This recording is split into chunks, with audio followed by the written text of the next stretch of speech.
Hey everybody, and welcome back to Dude's Brunch, your late night morning talk show. I'm your host Taylor Olmstead, and with me, as always, it's the one and only Tyler Reed. Tyler, what did you have for brunch today? Hey everybody. And I don't know why this time suddenly struck me, but I'm like, Taylor really makes it sound like I'm someone of real note and importance. The one and only. I'm like, I'm just a guy. But anyway, so for I brunch, just want to make you feel special. I know, I appreciate it. You really fluff up my ego. So I had a chicken pita with a what is it, tater tot hash and some bacon and some maple syrup. You didn't make that yourself, did you?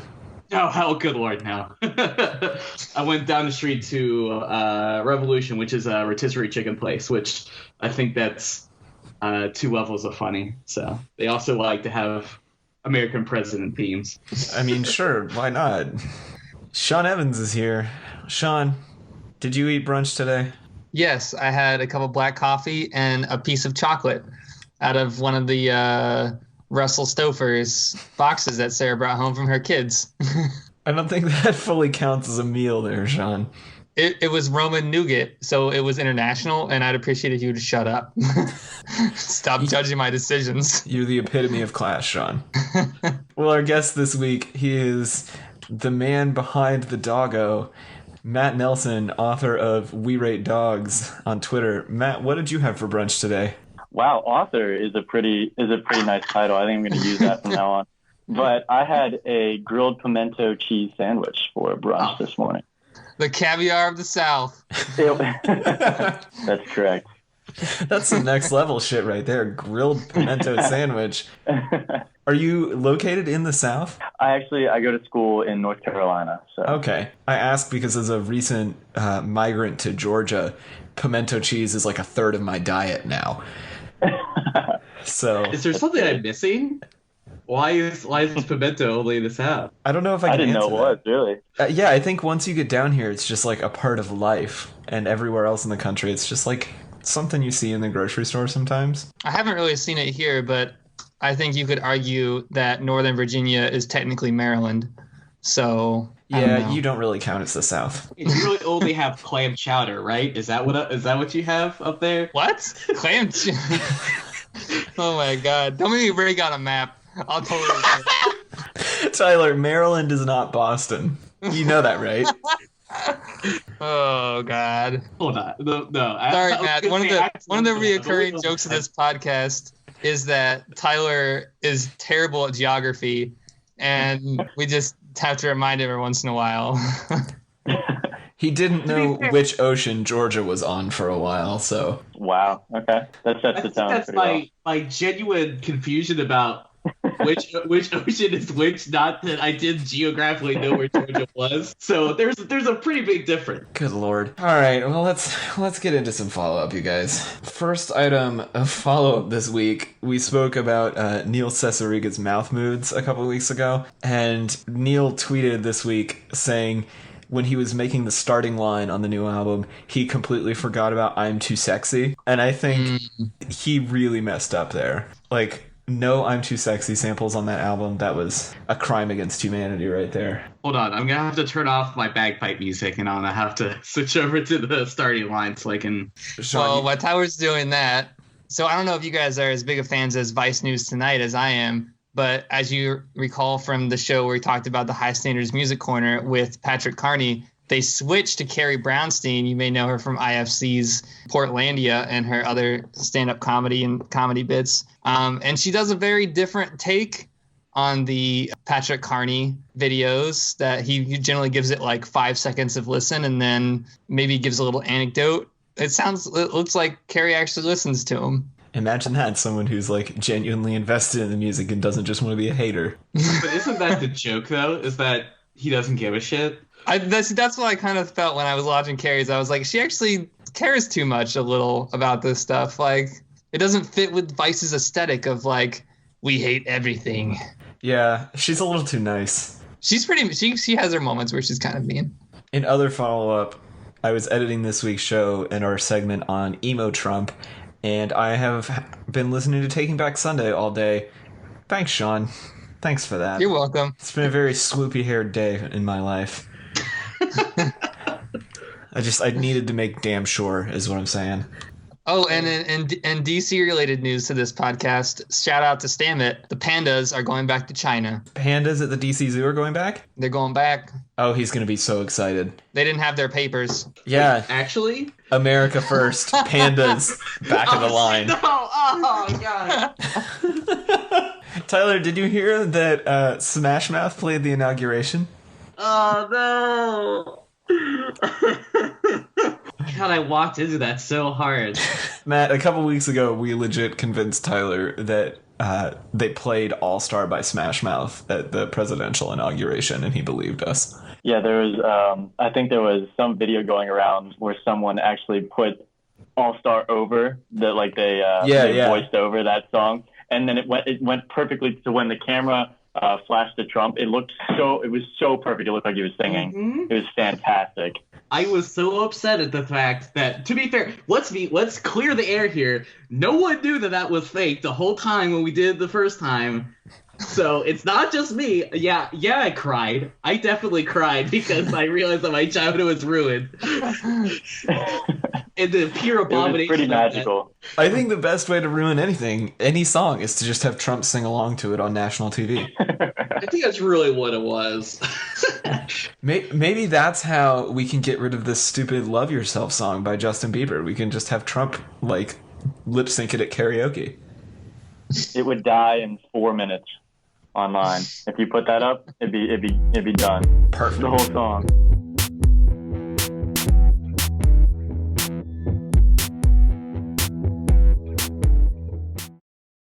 So I think it goes without saying that our main topic this week is going to be interviewing Matt about the runaway success of his Twitter account.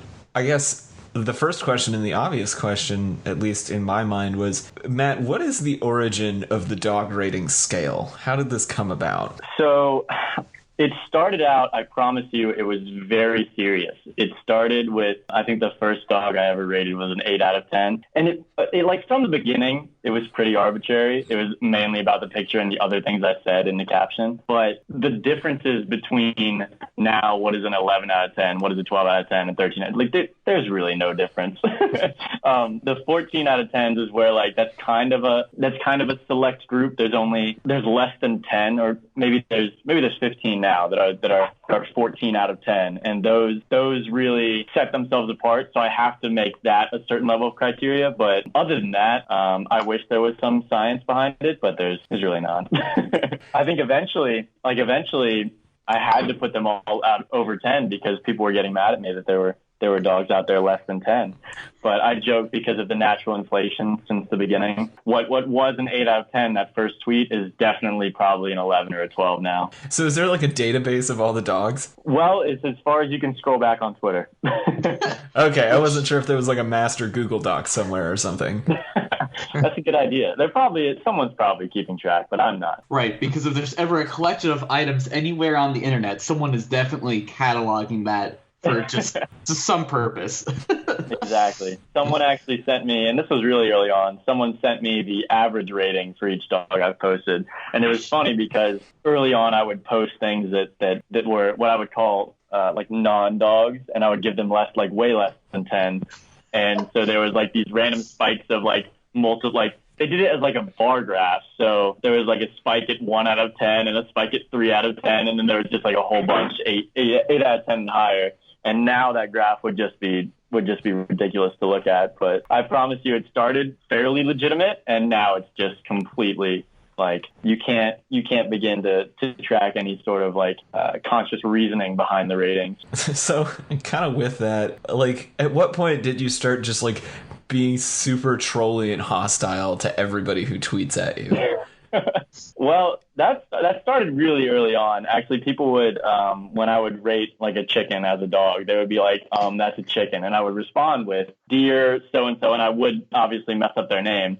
And then I would say, "That's a dog," or "You're wrong," or "Check again." And I would put, "Sincerely, we rate dogs." So that started really early, and people loved it. I would make those responses public. I would put a little period right in front of the @ so that everyone could see that response. And I used it as this like kind of like just another way to get creative with it and to further the stance that all dogs are good, and like just to further the whole pure innocent feel of the account with these responses as well. But then recently, this is probably, I don't know if that's when you guys started following, but with the quote political things that have been going on my account, unquote. These responses, I mean, yes, they're obviously more hostile, but it's all like the responses. Yes, I use them as a way to get creative, but we talked about it previously on this show a couple weeks ago. Like, I think it was Tyler was like, I just don't understand why an account about dogs can like get so salty with these haters. What was your context there, Tyler? I seriously well, I think the most important part was, God, it must have been like when you were taking photo, or like not when you were taking photos, but when you had the photos of the dogs at like the protest rallies, and then you're like, I 100% don't give a fuck about like this guy that's like unfollowing you, and I screen capped that so hard. I was like, I told my girlfriend, like, look at this shit, like, so good. Yeah, basically, so when you get into an argument online with a dog as the avatar, you've already lost. So I can say whatever I want, and you're still going to lose the argument. But yeah, so that first interaction was like, I put up that post, and like, yeah, in the back of my head, I was like, this could be considered controversial, I guess, but it was an adorable picture, and it did really well. It's the most favorited thing I've ever put on my account, and yeah, someone was like, I don't come here for politics. And I was like, I think I responded with like, this isn't something you should be ignoring or something like that. Mm-hmm. And then someone said 100% unfollowed, and then said a bunch of other stuff. And I said, I 100% don't give a shit, Tom. And his name was Tim. I don't know. Like, it's just, and obviously like I said that like just to him, but people that were following the thread in the comments obviously saw it, and that's how it went viral. And then someone took a screenshot of the whole back and forth. And then that's what really took off. So I had that post, the original post, going viral at the same time me telling someone off in the comments of that post was going viral. But yeah, like those, I mean, like I hear it so much. Like those, I knew I was going to get some comments that were going to be negative towards that post, but I had heard the same thing so many times that I was like, okay, I'm going to respond to one of these people, and hopefully that ends some of the negative comments. But all it did was spark, like, since posts like that, where they kind of go outside of my original fan base, like they start taking off, and people who aren't following the account start to see them. Those are open to much more negative feedback, because it's not the people that watch my posts every day. But yeah, I mean, I just have fun with responding to people like that. And yeah, to see some such a tame, pure, innocent account about dogs go off on people is fairly entertaining, I guess. So with that being said, so kind of going back to more about the ratings, I know we won't probably dwell on the ratings this whole time. So you're saying that you started off pretty low, like 8s. Did you ever go like super low to like what is the highest and what's the lowest? There's, for an actual dog on the account, I think maybe 6 or 7 is the lowest. But then I would say, like, if there was a dog that was camouflaged into a rug or something, I would like pretend that someone didn't even send me a picture of a dog, and I would put it as like a 1 or a 2, because I would compliment like the table beside the dog or something. But as far as like there are several 1 out of 10s, but there's like one of them is like a fan sitting on a couch that I put like breathes heavy, tilts head in a pattern, like those, like I gave those 1 out of 10s, but for an actual dog that I rated as a dog, I don't think it gets any lower than 6 or 7. But then obviously people were not happy about that. So as the account went on, 10 out of 10 is now pretty much the lowest. Except for controversially, a couple days ago, it seems that you gave Logan the Chow a 9.75 because yeah, people would. It was funny to watch those comments because they were like, "How could you do this?" And then 2 minutes later, they'd be like, "Oh, okay." I wanted to bring that one up specifically because I saw that and I was like, 9.7? That's so low. And then I got the joke, and then like, what was it? Later that day, you got the shout out from J.K. Rowling. Oh, okay. So yeah, this is probably the highlight of my dog rating career so far. But so she followed the account probably 6 months ago, and I was actually playing golf at the time. I almost had like an aneurysm on the course when I saw it. But she hadn't like retweeted anything on the account, but she has liked some of the tweets, and I only know that because people, I guess on Twitter you can see like so-and-so and 7 others liked your tweet or liked Dog Rate's tweet. And occasionally J.K. Rowling would show up for people that followed both her and I. And so people would freak out about it. So that's the only way people would know that she follows me. And then she just gives me the shout out out of nowhere. And it was like 8 a.m. my time. And so I'm just freaking out. Like that tweet I think has like her shouting me out has like 35,000 favorites. Like the influence of J.K. Rowling is ridiculous. It's just, like I think I spiked at like 3,500 followers like just in an hour span from that. But yeah, that was ridiculous. And then and when I saw that, I was like, oh, okay, I have a couple dogs that are Harry Potter themed. So I retweeted both of those from the past, and people seem to enjoy that. And then I DM'd her. And I was like, hey, you just made my year. Like, thank you so much. Keep doing what you're doing. And she responded and was like, here, I'm actually going to pull it up because it's incredible. I posted on my personal account, like fangirling so hard. And like, I'm not like the biggest Harry Potter fan, but just, oh my God, to have the queen of literature talk about your dog rating Twitter account was pretty insane. You might be the only person on earth who can claim that.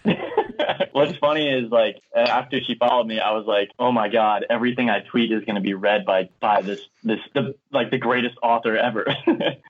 So I didn't stay on that very long because then I was going back to saying, oh, like using heckin'. And she actually in the tweet, she censored heckin', and I thought that was pretty neat. She sent me one more kissy emoji than I sent her. So I think that's progress. That's how you know it's real. Exactly. Okay, here we go. I said, you just made my year. I can't thank you enough. Please continue to do everything you're doing with a kissy emoji. She said, and you regularly make my day. Ditto and thank you with 2 kissy face emojis. So oh man, it's pretty serious. But I was surprised that because she does have dogs, and I was wondering why she hadn't sent them. But then I said, I believe you have a pup or 2 of your own. Why haven't I been bombarded with pics? And then she sent me a couple. So I think I'm gonna post her dog maybe tomorrow. But yeah, that was insane. That brings us to a good question. Do you have a pupper or a doggo? I do. I have a 4-year-old golden retriever back home named Zoe, and that kind of explains the golden bias you see on the account if you're a longtime fan.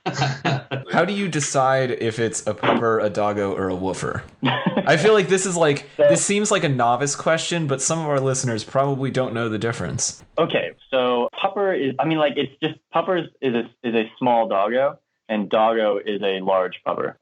It could be age based, and just by like obviously these people that are sending me the photos don't usually give me the age of their dog. But if it's a young looking dog, I'll lean towards pupper. If it's an adolescent looking dog, I might throw in puppo. That's a term that's original to my account. I think doggo and pupper were actually, I took them and ran with them, but they were not original to my account. I think there have been many a meme made with those words already. A doggo is your senior looking, like a wise looking dog. Would be more, I would lean towards doggo for those. But yeah, like I would say based on look, a little gray-faced dog I would lean towards doggo. I pretend that it's scientific and that everything I say goes, but there's some leeway there. There's some gray areas. What is it? So when you're making these posts, is it all like fan submitted? Is it all like submitted stuff, or do you like go out and look for stuff sometimes to kind of create better content? So we are sent between on an average day between 500 and 800 DMs a day. Oh my God. Which is pretty ridiculous. So we don't look for content. All the content, going through the pictures is ridiculously time consuming. Everything we post, unless I'd say it's about 90% sent to us via Twitter DMs, and then the other 10% is like people mentioning me underneath pictures of someone else's dog that they didn't actually send to me, but then I immediately ask them via DM if I can use this or to send the picture there. So yeah, like it's a self-sufficient business, but it takes a lot of time to go through them all and select the pictures that I think that my audience will like. That's pretty crazy that you get so many, and that especially makes it interesting because you recently showcased Fiona the hippo. So you went out of your way to showcase an exotic dog from the zoo that's right in my area. So I appreciate that a lot. Yep. There was actually after, I think the Cincinnati Zoo actually posted several pictures of Fiona, and then I was tagged several times underneath that post, which is hilarious because it's not even a dog, and yet people were like, "Oh my God, this would do great on dog rates." Like, I guess they were a fan of when I posted a lot more non-dogs, but yeah, some of those posts do really well, and of course they kind of mix with the whole what is it? I mean, like people were commenting something about cats. I think like horrible cats or something like that. There used to be a Tumblr, worst cats. I have no idea, but there's a Tumblr page called Worst Cats that posts hippos all the time. I need to quote this correctly because it was literally like so many people were like, "Oh my God, my worlds are colliding right now," because of that picture. I think it's time to fire up the Googler here. Oh yeah, I've got it right here. Worstcats.tumblr.com. Yeah, the worst cat. Yeah, that's what it was. And like people, yeah, okay, people are like, "That's a cat." No, that's the worst cat. Like those are every comment underneath this picture of a hippo. Like so I'm taking a picture of a hippo, rating it as a dog, and people are commenting that it's a cat. Like I don't understand. This Tumblr blog is all just pictures of hippos. There are no cats. This is a picture of a hippo playing with a cat scratching post. We'll put a link to this in the show notes. It's absurd. But yeah, so try to track that train of thought. If you're unfamiliar with everything I'm doing, you just saw a picture of a hippo rated as a dog, and then people are telling you it's also a cat. Like I can't imagine the confusion that if you were unfamiliar with my account and worstcats.tumblr.com. That's what we do here at Dudes Brunch. We really dig deep. Yeah. And to have so many people like agree with the people that are saying it's a cat and that it's also a dog, like I'd probably go crazy if I didn't know about it. So that kind of brings us to an interesting point. At what point did you have to like tell your family about this and explain this to them? I don't remember exactly when I told them, but I made the account on November 15th of 2015. So I was getting ready to go back for Christmas break. Or for winter break. And so they knew by the time I came back because I was on Twitter before Dog Rage on my own account, and I had around 10,000 followers just from like making extremely mediocre jokes in 140 characters. And so I realized that dogs were this incredibly hot topic on the internet, and I made this account and I passed myself in followers that I'd worked for 2 years for in 5 days with my dog rating Twitter account. So I was like, it took off from the beginning. So I told a lot of people about it. I told all my friends my friends were with me when I made it, but I told a lot of people just because it was blowing up faster than I could handle. So they supported it. They didn't really get it until they saw articles about it without my influence. And then they were like, okay, what is going on? And then they took an active interest in it. And now they're very big supporters because it is a business now. My dad helps me with a lot of it, so they're fully on board. Everybody I've talked to in the last week is just like, that's a real person. Like, oh my God, I thought it was just the dog avatar. Exactly, and that's why I was surprised and then not very surprised when people said that I killed the dream by retweeting an interview. If you started only in November 2015, which I just now realize is technically almost 2 years ago, and it's not 2016 anymore. I mean, this is taking off pretty quickly for you then. I can't imagine gathering 1.3 million followers in like it. Yeah, it was. We gained 100,000 in December, so the first full month that it was a thing, we gained 100,000 followers. From 200,000 to where it is now is like a blur. Like, it took a lot to get to 50,000. It took a lot to get to 100,000. It seemed to take forever to get to 200,000, and then 1 million followers like that. I guess. I mean, I don't think there's a way to compare it to other popular trends. Like, I can't. I've seen YouTube personalities and some accounts just go viral very quickly, but I couldn't picture this time last year having 1 million followers. It's just unreal. It's been a wild ride from the beginning, but I can't really explain how or why it happened. Besides, I just put a ton of time into it. We're kind of catching you at a great moment because you just released your first app, the Good Dogs game. That is correct. Yeah, so at what point did you decide, like, you've had merch for a while, but why was it like we should do an iOS game? Well, so actually all of these opportunities just came. I didn't go actively seeking for this app. The Fourth Wall Gaming out of London contacted me about 5 or 6 months ago, and they were like, hey, we're going to make this app. And I was like, okay, let's do it. Let's do it. They saw, I mean, obviously, I think they saw my following and they saw an opportunity there. It's much easier to release a game to an audience instead of releasing a game and then finding an audience for it. They approached me, and I loved the idea from the start to have a somewhat Crossy Road-esque game, but with dogs, and then add my style to it. I think it was going to be a hit from the beginning. And now that it's launched, all we've done is announce it. My pinned tweet right now is the announcement of like, this is out now. Like, you can get it on iOS and Android.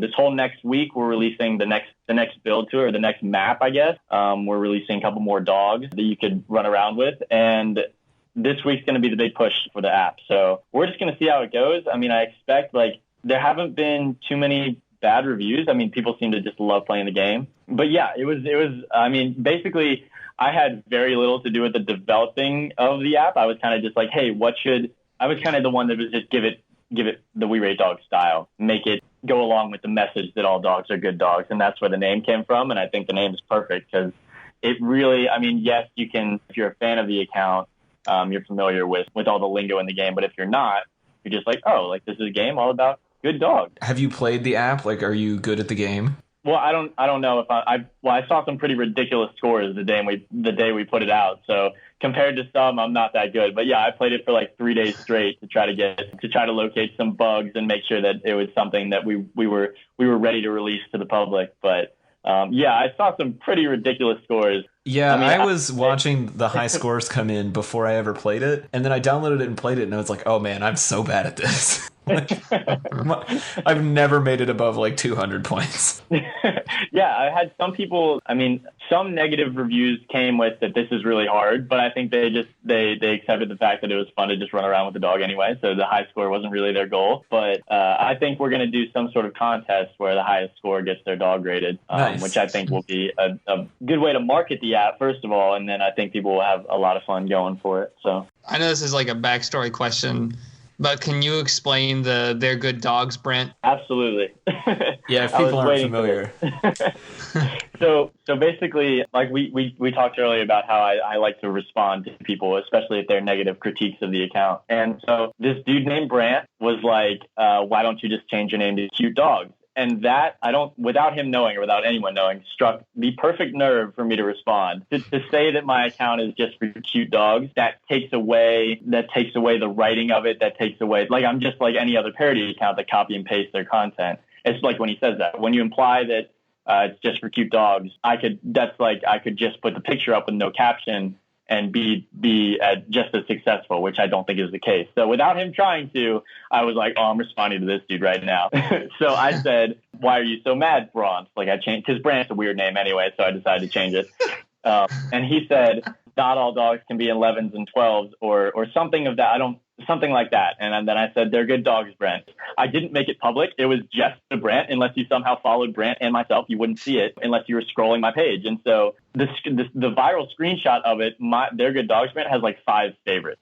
But then this screenshot gets 100,000 favorites in 24 hours. Like, it just blew up. I can say easily 50,000 followers from that interaction, or from what that interaction became. We were on the front page of Reddit for that conversation for like a week straight, and Imager and Tumblr, like, it was everywhere. And without knowing it, it was the perfect back and forth to, it really, really captured the entire feel of the account in one tweet. And yeah, now it's what everyone responds to everything with. So yeah, like, do you run into people with They're Good Dogs, Brent shirts on the street now?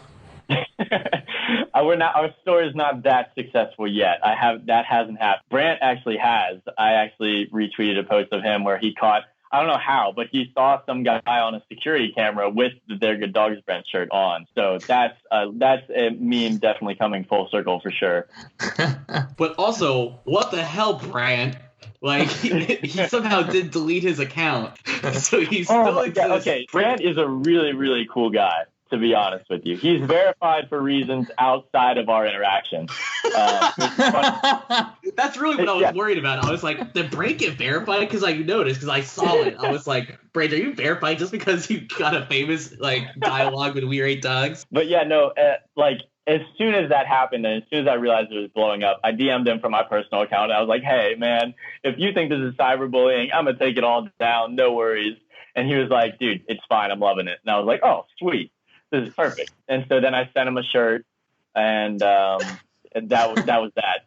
And we actually got on a Skype call with the Washington Post for like an hour and just talked about how it happened and not really critiquing the comedy behind it because that kind of ruins it, but kind of just explaining our experiences since. And it was really, really fun to listen to him talk about it as well. But yeah, for him to be, if he wasn't a good sport about it, it would definitely not be what it is today. So I have him to thank for that. Apparently, you were trying to get an ad for the Super Bowl. How'd that go?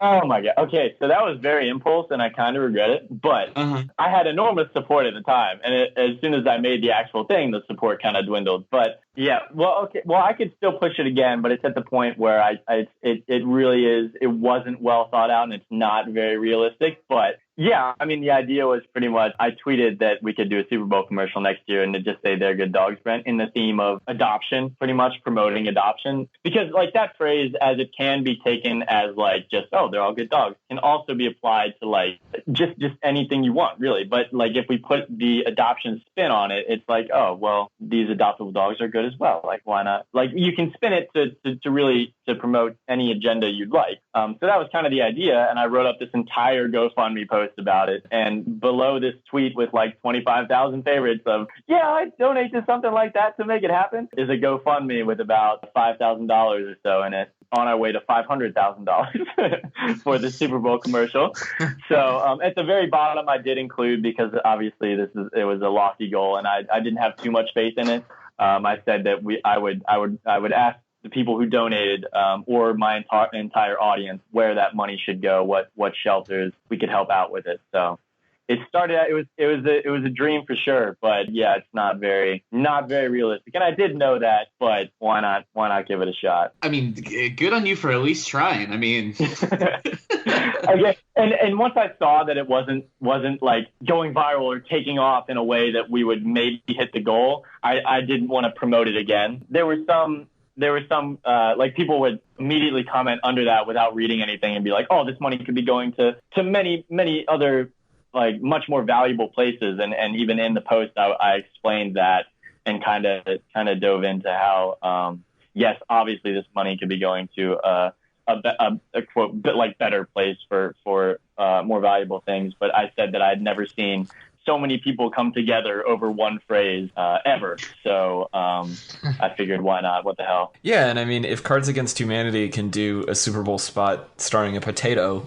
why can't you do one saying they're good dogs? Exactly. And there is just some other complications that I would have to work out in order to make it a reality. But I figured why not? But I mean, let's see. When did you start that? Was that before J.K. Rowling? Probably. I bet. Yeah. The timing was just barely off. What is the sort of plans for We Rate Dogs going forward? So you try to do the Super Bowl ad. You have the backing of J.K. Rowling. You got a video game. You got a lucrative graphic design business.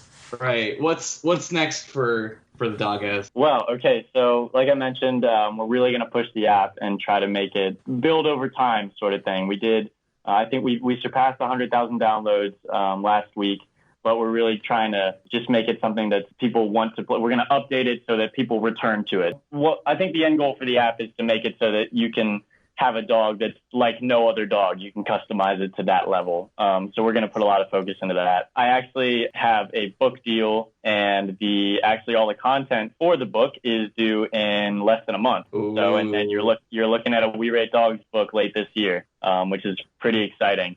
And those two things are my main focus right now. But with our store, we're trying to expand to really more products. But then you never know when another They're Good Dogs brand phrase is going to come along to add another design to our repertoire. But I mean, long-term goals, I mean, like obviously my goal from the beginning, and I've said this in many interviews, was, I mean, like as soon as I started, I was like, okay, this is going to be the biggest avenue that I have to make people happy. I think like people ask me like, how are you this obsessed with dogs? And that's not really it.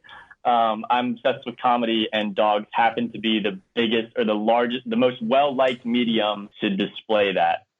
So I guess there was some thought that went into this account, as in like when I made it was like, okay, I love comedy, I love entertainment. What is an avenue that will get the most people to see or view my writing in this comedic format? And it was dogs by far. You can't do the same thing with cats. Many people have tried. There's probably 50 We Rate Cats accounts out there, and none of them have more than a couple thousand followers, and many have given up. And so my number one goal, and it always will be to continue to entertain the audience I have. And if I ever stop, then, or if I ever cease to entertain these people, then I will not be offended and unfollow. I even have that in our Patreon, where people can basically support the writing behind it. Our little thank you is if I ever stop entertaining you, feel free to stop supporting. So it's really, that's all it is about for me. The only reason that these other things exist is because people have approached them to me and they were too good to say no to. So that's my primary goal going forward. And so before we kind of end this interview segment, you can totally turn this down, but we did get a request from one of our panelists if you could rate her dog on the spot on air. That's going to be a tough one, but yeah, sure. You Okay. want to send it? I'll go for it. Why not? Awesome. Okay, so I'll kind of go through my process, because I've been asked to do this before. And so as I explained, we're sent so much stuff that what you see on the account is the absolute top tier, best of the best quality type of thing. So that makes my job very, very easy. However, in the beginning, and when there's a reason that I have to feature a dog for some reason or another, that's where the stress on my creativity go. Like, that's what challenges me. It's very easy to put 12 out of 10 fluffy AF on a picture that's absolutely adorable. It's much harder to develop a full 140 character caption for a dog. Obviously they're all good dogs. I'm not trying to say that, but yeah. So this is Churchill, our friend Janet's dog. Churchill, that's fantastic already. Like that. So occasionally I do change the name. Very rarely I change the gender as well, but to fit whatever narrative. But the name is something that I either keep or I stick with, and Churchill is fantastic. So we're obviously sticking with Churchill. Or Churchy, which is also fun. Okay, so it looks like you kind of caught him off guard, or you've been taking pictures of him for a while now, and he's kind of over it. Probably the latter. He's giving you some side eye, like, okay, but what are you going to do with these pictures? I would definitely really work off the side eye, and I think I would lean with the how many pictures do you plan on taking, and what are you using them for? But yeah, I would keep Churchill. Depending on my character space. So I usually start with either say hello to, this is, or meet. And that all depends on how many characters I have to work with. So I would probably say this is Churchill. And he's wondering what you're going to do with these pictures or how you're going to use them in the future. And I usually try to play with some, like, the surroundings of the dog. In this case, there's not much, but let's say there were exceptional hardwood flooring. I would mention that as well, to try to, if I would struggle, like, obviously some of these pictures, the two ways it goes, like, the picture can be really good and my caption can only kind of bring it down. Like, the picture speaks for itself, or the picture does not need any commentary, or the caption is what makes the picture. So, but yeah, something that would be in the background to this I would really try to play off that. But yeah. Was that? Yeah. Yeah, no, that's good. That's awesome. It's good to get a peek into your process there. But it's surprising for, like, people will be like, no way, there's a process. Shut up. But yeah, there truly is. Well, we appreciate it, man. We No appreciate problem. your process.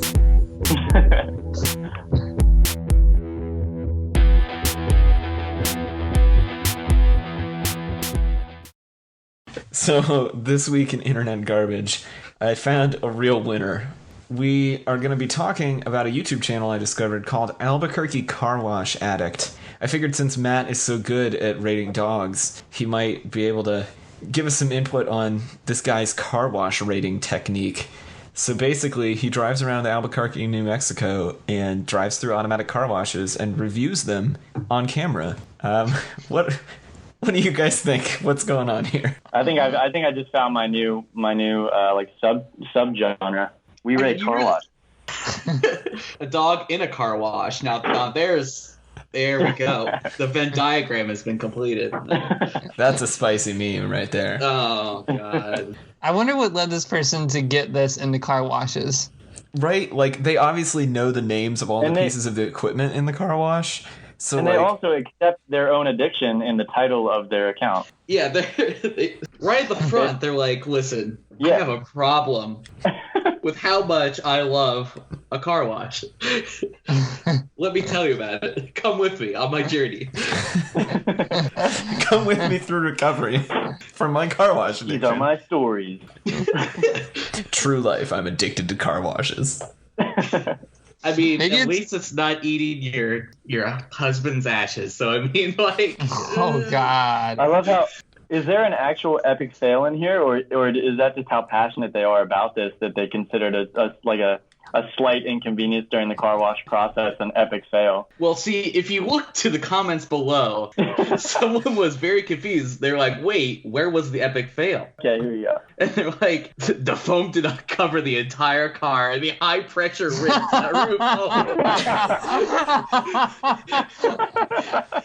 It was an uneven coating of foam, you guys. The crisis ensues. I have never seen a more epic fail, honestly. It's been 6 months. Do you think they're over it? Probably not. No. So there are a few things that I want to digest from this video. First of all, it has 1,500 views, 7 likes, and 0 dislikes. Not one person viewed this and was not satisfied. Quality content. That's what I'm getting from this. I think I've set my bar for content too high, and I just need to, like, mellow out a little bit. Maybe drive through a car wash once in a while. That's what part of wonders if it's kind of some, like, ASMR thing to kind of go through a car wash.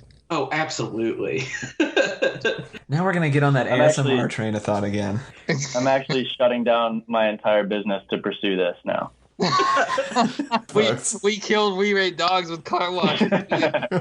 We're the epitome of evil. Did you guys read the little footnotes also? Like, throughout the video, there's like, this one says, the undercarriage had shut off on me. Like, there's little, like, explaining how epic of a fail it was.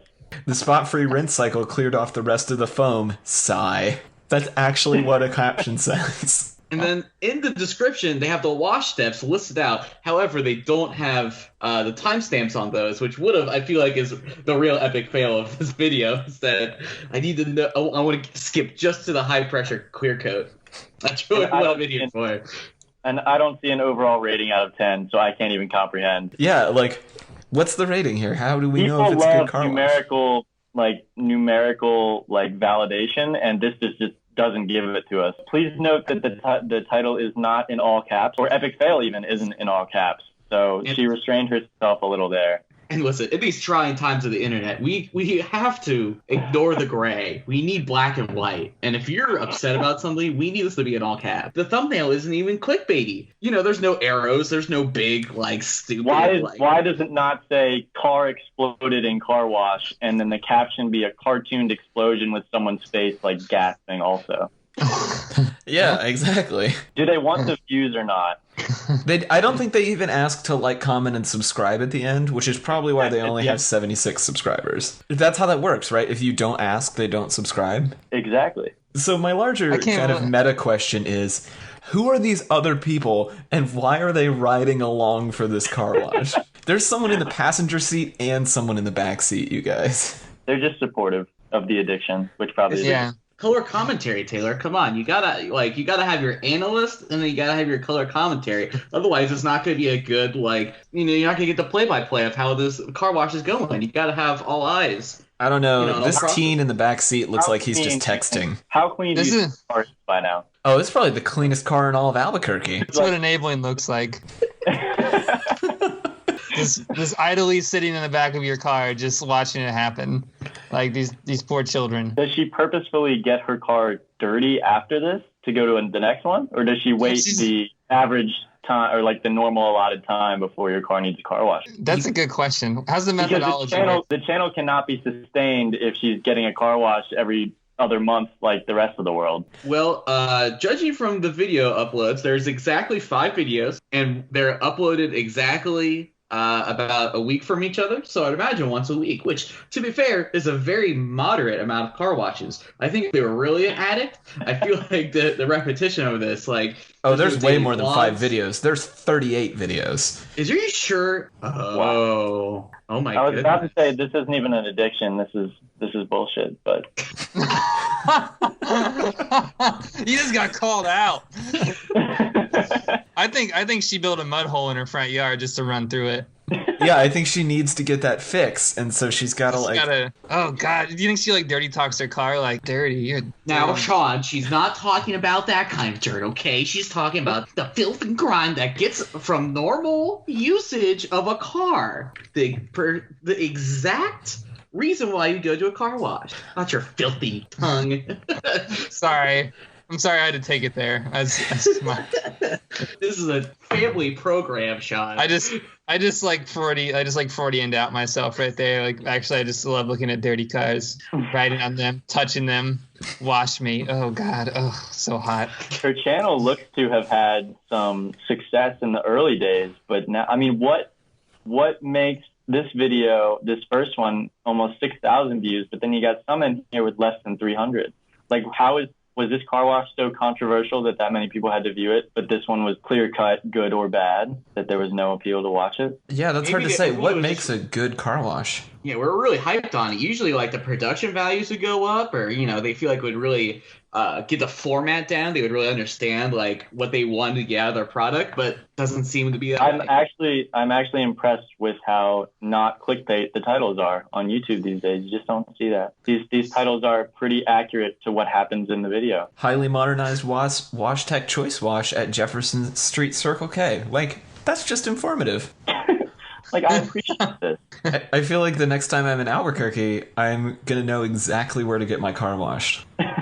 I hope there's at least like 5 or 6 really savvy car wash consumers in Albuquerque that find this like very insightful. Like, oh man, I got to go get my car washed, but I'm new to town. Like, what do I do? Oh yeah. Oh my God, this is perfect. Because I was in this situation, as we learned from the podcast earlier this year, that Arlington, Virginia just lacks self-service car washes. So, I mean, oh God, I might be the perfect audience for this. I was going to say, oh my God, maybe you're going to be the DC correspondent for Car Wash Addict. I just talked myself into rationalizing how awesome this channel is. Oh shit.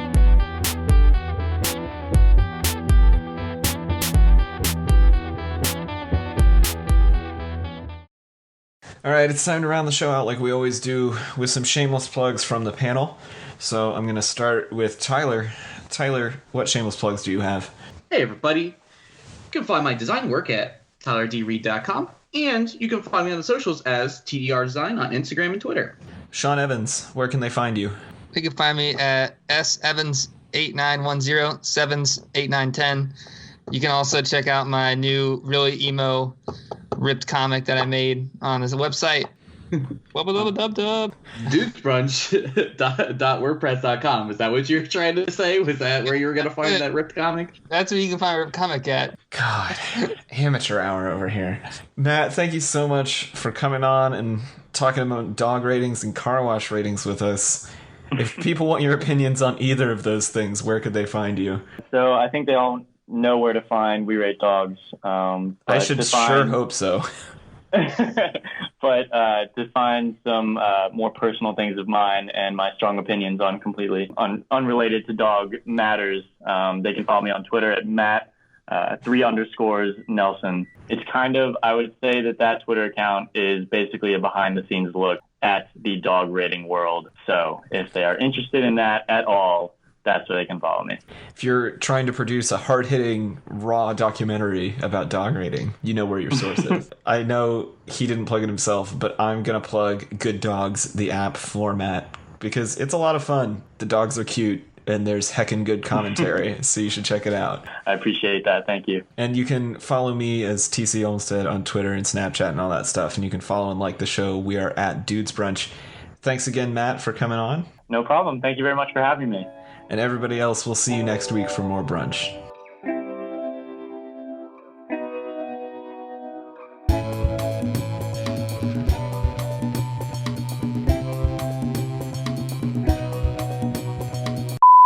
So is this like, God, is this a car wash enthusiast? I mean, the YouTube channel is called Albuquerque Carwash Addict. Oh my God.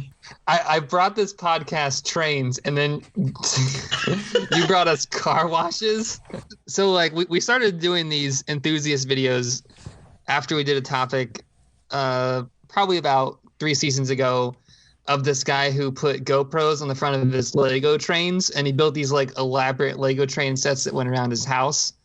And it just seems to be this like reoccurring topic that we find these like really eccentric enthusiasts and we watch their videos. And we've come to find out that they're the ones that are like the greatest hits that they make, and then there are the fails, and the fail ones are always so much better. Well, yeah, I assume so. We're done with this trash, right? Okay.